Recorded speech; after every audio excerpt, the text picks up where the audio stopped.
Hello and welcome to Twerk, a space where you can hear and read about some amazing people, the fantastic jobs they do, and the paths that led them to where they are today.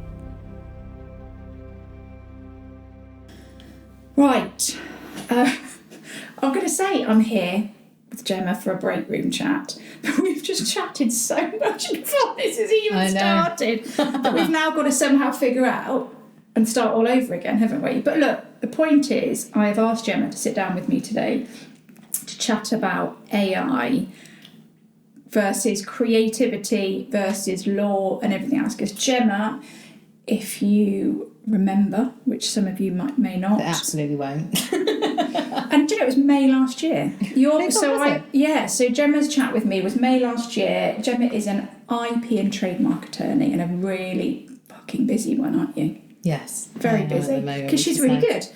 So how do we start this then? Because before we've started recording, we've been discussing various different topics in relation to this. But you obviously said, shall we start with a bit of a discussion about what IP and copyright law is, which I think would be really helpful. I think just so people understand what copyright actually means, because it's a word that you often hear, and I think most people, unless you work in creative industries and you've been told as part of your job or your training what that is, most people hear the word but they don't really know what that means. And I think it's really important in this to understand what it is, what it protects, and like how it helps creative people. Brilliant. So copyright is a legal right that protects original creative works. So it means things like books, music, artwork, films, photography, software, and even things like blogs and choreography. That's as soon as creative work is recorded in some form, it's written down, it's filmed, it's saved on a computer, it's automatically protected by copyright, okay? So as soon as a creative work is recorded in some form, so if it's like written down, it's filmed, it's saved, it's automatically protected by copyright.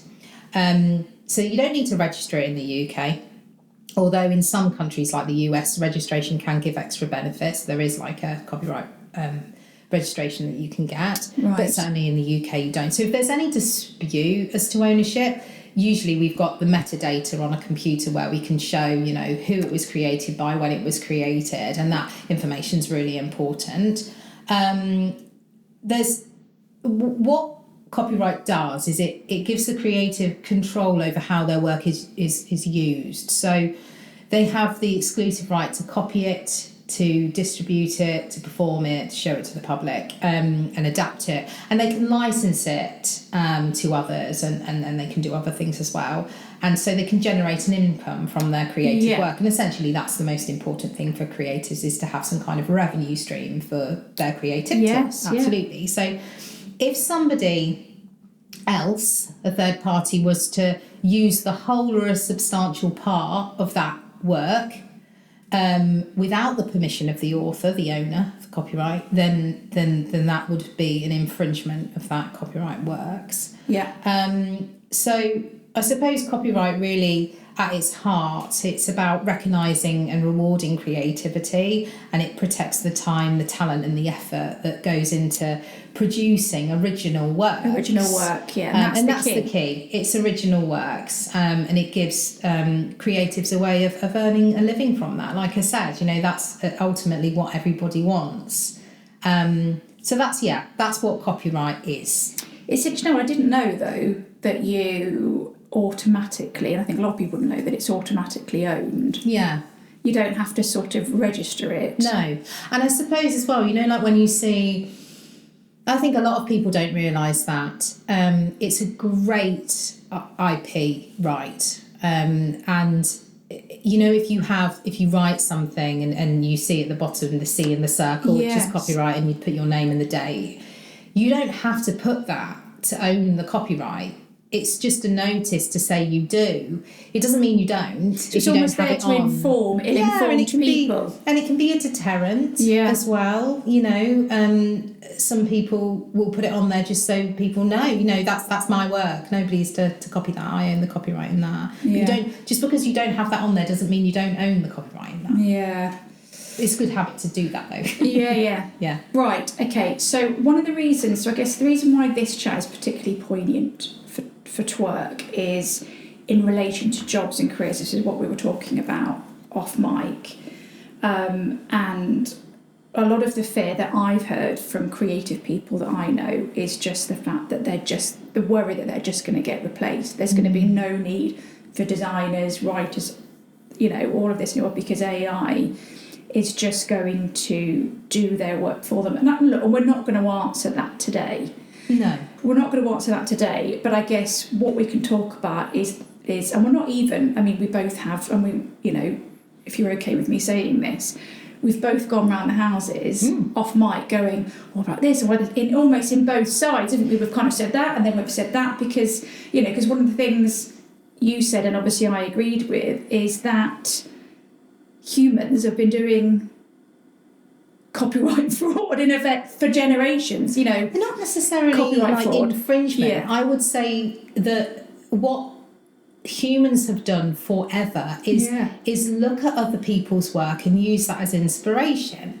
So if you were to write something, if you're an author and you're writing a book, you may read lots of other books on the same similar subject to get inspiration. It doesn't mean that you're going to copy what they do. It just means that you're trying to expand your knowledge and your ideas and sort of, I suppose, brainstorm like how to, do what you want to do. It's not new. What AI is doing is it's taking lots of information that's already on the internet, and then it's a really sophisticated database, isn't it? It's taking everything, it's storing it, and then you ask it to do something and it generates something. But it's using, I think what creatives don't like is that it's using their creativity, their source to then produce something else, and there's no transparency around that, and there's no they're not being credited for it. It's just being used. But like you say, humans have been doing that for a long time, and I think just because creatives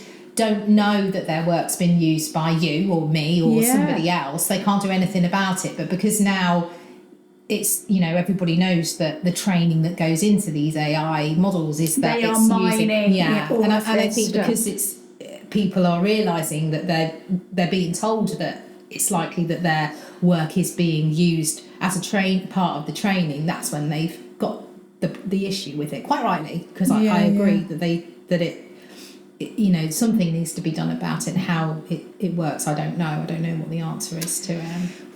You can ask ChatGPT to write something for you and it will model something together. How much input you put into that, I don't know, and where it's taking that information from, it may well be copying it from somewhere else. That's one of the issues, we don't know whether or not it's using the training that it's had, all of that third party work. Is it like using the whole of substantial part of that to then make your blog for you, or is it generating something new? We don't know, and that's the issue with copyright infringement and AI.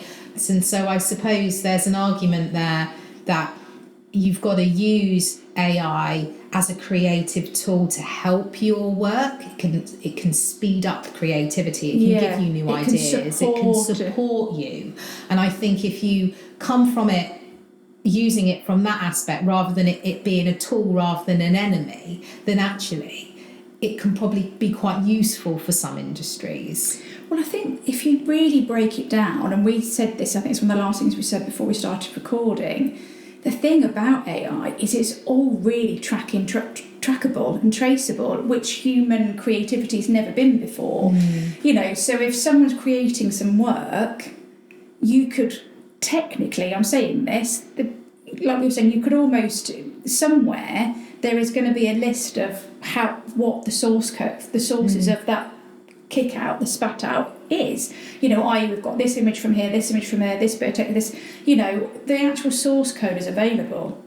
And obviously, if something's created from, 1,000 different source codes, But again, this comes back round to this is just what people have been doing for a very long time. It's just not recorded. I know, because if somebody was going to bring a case, let's say someone brought a case against like something that this Google VO3 kicked out. Let's say someone, or against, I guess it'd actually be about the author, wouldn't it, the person that created it. So they bring a case. Again, that depends. Well, because that comes down to, well, who owns it? Oh my gosh, you're sorry. So again, another thing we talked about. So are you happy to read what you asked it? Yeah, I went on ChatGPT earlier and I said, who owns the copyright in AI generated works? Yes. Just to see what it said. That's a whole other head mess. And it said it was a bit of a grey area, which I thought was really, really funny. So as it said, as ChatGPT currently stands, you own the output you get from ChatGPT as long as you're using it legally and within the terms. So obviously it depends on what the terms are. Yes. So that means if you write a blog, draft a contract or create marketing copy using ChatGPT, you can use it commercially. So you can use the output commercially. So OpenAI isn't claiming ownership over what you generate there. Yeah. But, and this is really important, just because you own the output doesn't always mean it's protected by copyright.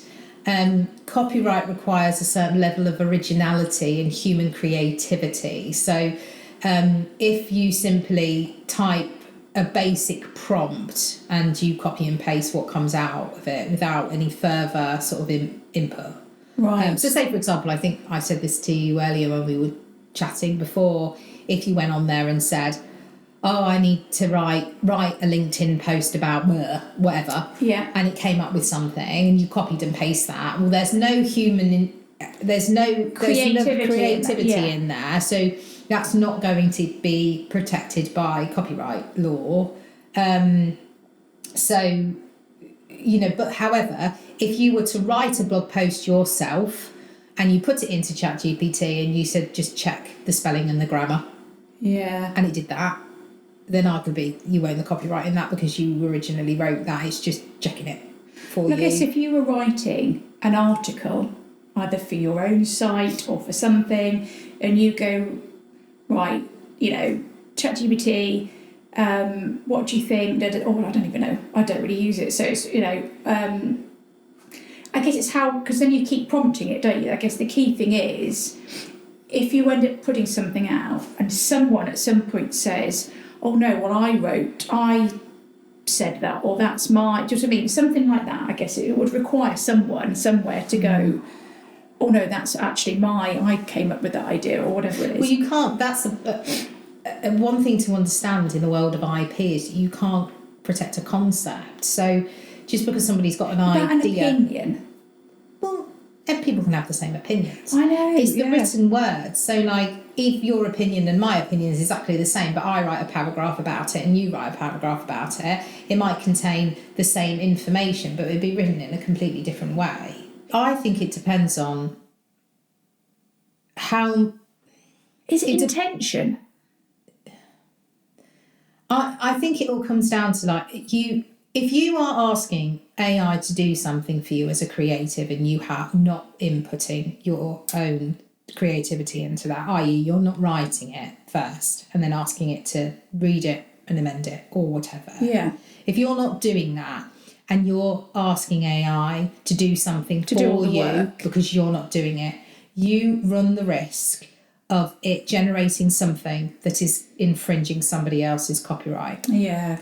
And that is something that I think AI is going to make infringement easier. Yeah. So if you're using AI, you need to be really aware that you are running the risk of using somebody else's work and a copyright claim against you for using that potentially. The onus is on you, as in the same way that when you research things as human research, if you choose to use the whole or a substantial part of somebody else's work just through your research, you run the risk of getting contacted because from the owner of that works. Yeah. It's the same. But if you are asking an AI platform to generate something for you and you're not putting any creativity and you're running the risk of it just taking somebody else's work because you don't know where that comes from, because it doesn't tell you where it comes from really. Although to be fair, they normally have little things where it's doing its research. You can kind of see at the top, like it looks depending on what it is. I guess for something that's research based, for something that's more, which is where AI is now going, where it's creating very visual. I mean, the VO3 is a video piece of software that's like creating. I mean, technically, it can create whole films now. Motion pictures out of, and obviously, we're seeing more and more. We're seeing brands use AI for advert. So I guess it's tricky because for those creatives out there, I guess looping this back a bit, that is a problem. But these big brands, and obviously at the moment they're doing it as a slightly gimmicky thing as well. They're going, we've just created a new, I don't know, Coca-Cola ad, and it's done with AI, and there will be people. Oh, sorry. Choking on word Coca-Cola. And obviously there'll be videographers, photographers, people up there going, well, great, I could have shot that, and now I'm not shooting that. When it comes to like how creatives use AI, I think... Or people, because it doesn't have to be creative. No, you're absolutely right. How anybody uses it, I think it needs to be used as a collaborative tool. And that's what it should be used for. Like I think it needs to be there to help you generate ideas, overcome, creative blocks, draft things for you quickly, or but always with a human layer on top of that. Because just so that you can use it as a creative tool that's going to help you and use it to your advantage. Well, this is what the Elon Musks and the tech bosses of the world will say. Look, this is here to help you so that you can spend more time, with your kids, or more time doing things. It's not, that's the whole AI argument, isn't it? It's like AI is going to be here so we can all live nicer lives. I think as well, world is so fast paced now, and everybody's job is so fast paced, and what AI can do is it can allow you to do your job quicker. Does that mean that you then have to do more? I don't know, probably. AI can muck up any industry. It's going to put numbers of people out of jobs. It's going to put, if you followed this chain of thought from earlier, it's going to put creative people out of work. It's going to put numbers of people. It's going to put some legal people out of work. It? I don't know. But I guess because AI can process numbers as much as it can generate images, it can, like I say, it can do legal stuff. So there's an element. I guess what I was trying to say there is actually, it's not really more of a risk for creatives than it is for accountants and lawyers and everything else. Everything's kind of up for debate. Yeah. But the thing potentially about creativity is that people do it for money, but also people do it as it's a form of expression, isn't it? Yes. In a way that accountancy maybe isn't. It's a form of a soul expression or something. So like we were saying again off mic, it's so personal to people, which is maybe why you've got the creative industry up in arms more so than the finance world. Do you know what I mean? Because creatives see it as their soul being exploited, whereas numbers people can't have that argument. And I think, and quite rightly, that creatives feel that way, because I think the majority of what is being used is that creative work in the training of AI. Somebody's written something somewhere that it's using, that there is a creative element to that writing. I think there needs to be more onus on platforms to help you take things down. So, for example, if somebody's used your work on YouTube, YouTube should be, the onus should be on YouTube to help you take that down. And we were saying that YouTube are pretty good at that. Definitely from an audio perspective. YouTube are good at that. And then, other platforms like social media, you do tend to get people on TikTok or Facebook, well, not probably Facebook as much, but like Instagram, using snippets of something, using photographs, not crediting people, making them as their own, if there's no exemptions that it falls under, and there are some in copyright law where they can actually, use images and things for certain things. For reporting purposes. Yeah, that kind of thing. Yeah. If they're not doing that, then as the owner of that, you should be able to do a takedown request on social media and they should action it quite quickly for you. Yeah. Should the answer be more onus is put on these big companies to actually help these people get things taken down quickly? Because I was going to say, because the person using the AI doesn't know what all the sources are. So it's not like they're proactively necessarily trying to infringe someone, are they? They're just trying to create something. I think the problem is, a lot of the time, AI aside, is that a lot of people who are producing content think that if it's on the internet, it's free to use. Right. I think there is a lack of understanding of intellectual property rights across the board generally. And unless you're a creative and you have worked in that... It's a moral thing that we've just not pushed through, have we? We've all just gone with... I just think, I've seen it time and time again. And I've had this conversation with students that I've worked with. I work with some people who like students or postgrads who are starting up businesses, and I do general sort of training on intellectual property. And just because you go on, say, Google Images and there's an image on there, you can't use that image that. Somebody owns that image somewhere, and in using that image you are running the risk of infringing somebody's copyright. That's why there's such things as royalty-free images that you can use on different platforms. But people don't know that. It's up to an individual to understand. I mean, if we're talking about, we're not talking about personal use, we're talking about using it in a commercial way. Yeah. And as a business owner, you have to ensure that you know what you're doing. That's a responsibility as a business owner, is to understand how things work. You have to educate yourself on everything, and it's a learning curve, isn't it? And I think... But people don't. No, people don't. People don't. And then, but by doing that and being naive, that's not defence, is it? I know. If it's used in the right way and it's used as a collaborative tool, I think AI could be a really, really good thing. But when you're using it, I think you just need to be very aware that anything that is being produced by that platform without your input, and it's not your original work, you are running the risk of infringing somebody else. That is definitely against you. You're right. That is absolutely the issue here, isn't it? It's about education. It's about educating people how to use these platforms properly. Yeah. And unfortunately, there's going to be people who are really interested in that, and there's going to be people who don't care. No. But it happens all the time anyway. Well, it does, yeah. People copy people on TikTok all the time. Yeah. That's just the world we live in now. AI might just mean that there's more of it. Yeah. It's sheer scale, isn't it? It's scale, yeah. Let's not forget people are already using AI to do this now, and it probably will get worse. It will just mean more people are going to be using it in the future. And there's going to be more. There'll be more and more. And I suppose...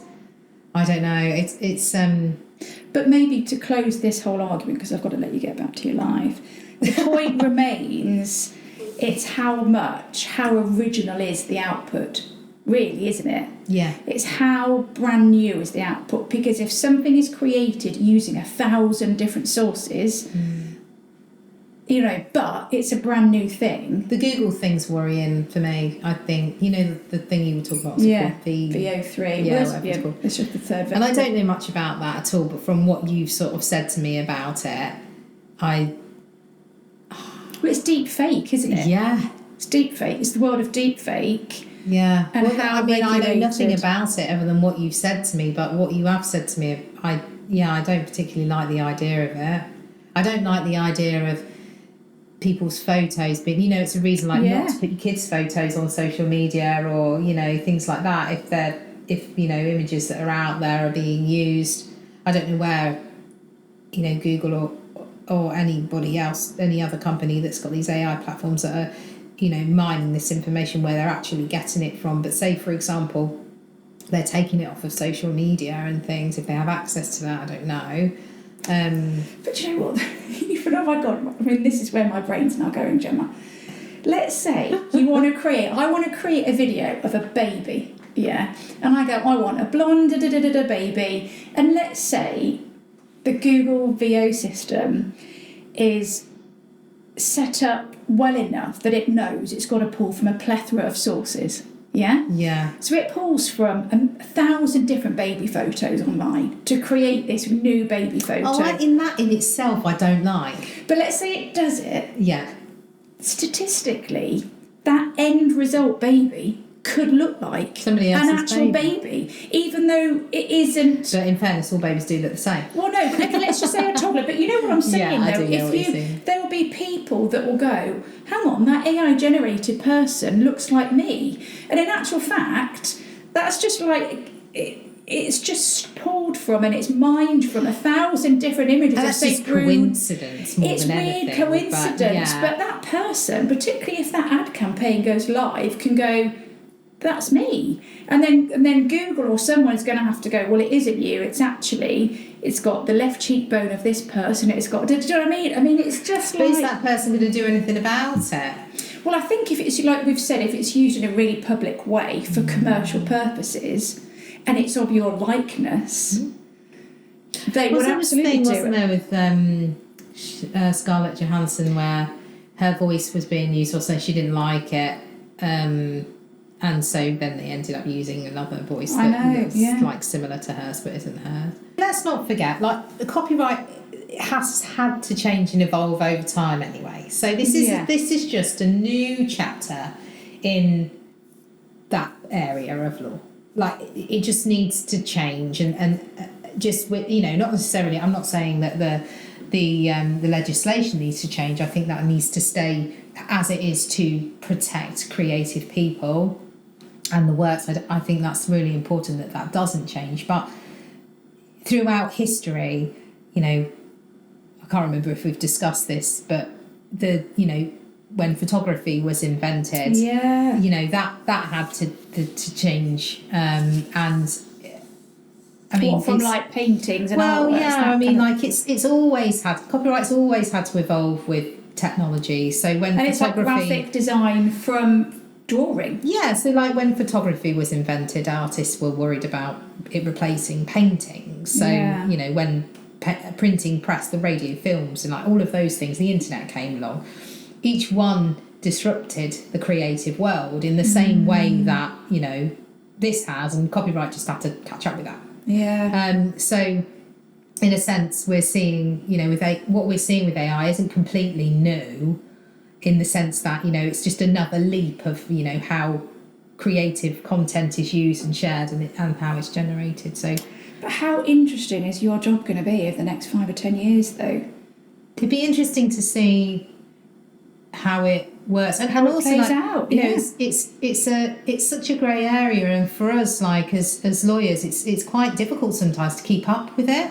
Like, sometimes I don't know the answer because it's change. There's a change all the time, and you know, we just need to try and keep up with it. And then I suppose once there's some case law, that's when that's gonna be interesting. When there's some cases at court and we actually find out, you know, what the outcome of those are, then that's going to help us a bit more. But right now it's quite a grey area, so it's difficult to advise on and it's difficult to discuss, and you can have your own opinions about it and whether or not that's right or wrong. At the moment we don't really know. So it's copyright law quite generic across the world, though? It's so there's the Berne Convention, which like basically means that it can apply in different, like, we've got our own one, and the terms are different and stuff, but the crux of it is surely universal. There's about similarities, protecting. So I guess that's all I was going to say with that, because I guess that is, at the moment, different countries are taking different governments are taking different stances. Yeah, they are. So what you're going to see is really potentially, and that is going to be really interesting how other countries interpret things, because if there's, you know, copyright cases in different jurisdictions, then we do look at that case law as well to see sort of like what's happened there, and that can be quite helpful sometimes. But it is, it's a really interesting topic, and it's going to be it's going to be interesting to see how it evolves over time, because we're right at the beginning of this now, really. Well, and it's also, like you say, it's going to be interesting from your perspective, which is how we'll wrap things up, is how you're going to start trademarking or whatevering, sorry, that's a really bad description, of AI generated work. Well, so this is where, again, it's like with copyright, that's completely separate to trademarks. Or design rights, we were saying. Design, yeah. So design rights are automatic rights similar to copyright, but for design.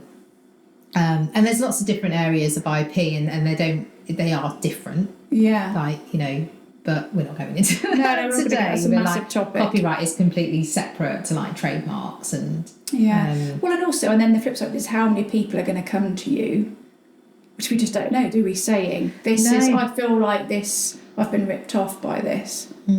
And you're going to contact the person, and the person's going to go, okay, well, I generated that via... More often than not, AI. when you contact somebody with a cease and desist, they do take it seriously. There are some people that don't care, but there's always it's that end thing is making a ton of money for that person.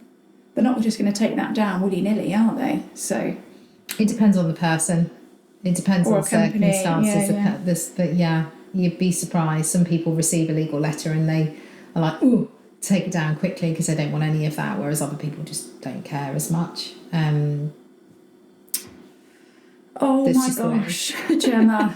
I don't even know. When I edit this back, hopefully it'll make more sense. Well, I feel like it was like a big ramble about all different types of things. Like, it's our brains just going... and it's there's so much to talk about with it. I think it's quite difficult to do it in a... I hope the listener listens to this and just goes, oh my God, that... it's just a ramble. But you know what? The reason I've done this, though, is exactly to what you said, which is...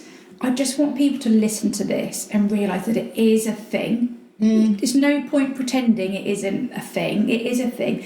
And you have a responsibility. We're all using these systems now. You got to educate yourself on it. You have a response. You can't just be using AI and chatting and churning stuff out, thinking it's making your life easier and there's going to be no consequences for it. Because right now... those consequences haven't been legalised, that we don't know what they are. So you've got to be responsible. Well, there's things in place. It's just, I suppose, we're kind of, it's evolving still, so we don't really know where it's going to go. Don't know what the regulations are going to be. I think the important part is that it's your responsibility, if you are using AI, to ensure that you're using it in a way that isn't going to make you liable for legal action against you. Oh my God, let's just stop. Let's just not using it, but let's just stop this chat. Right, thank you so much. You're very welcome.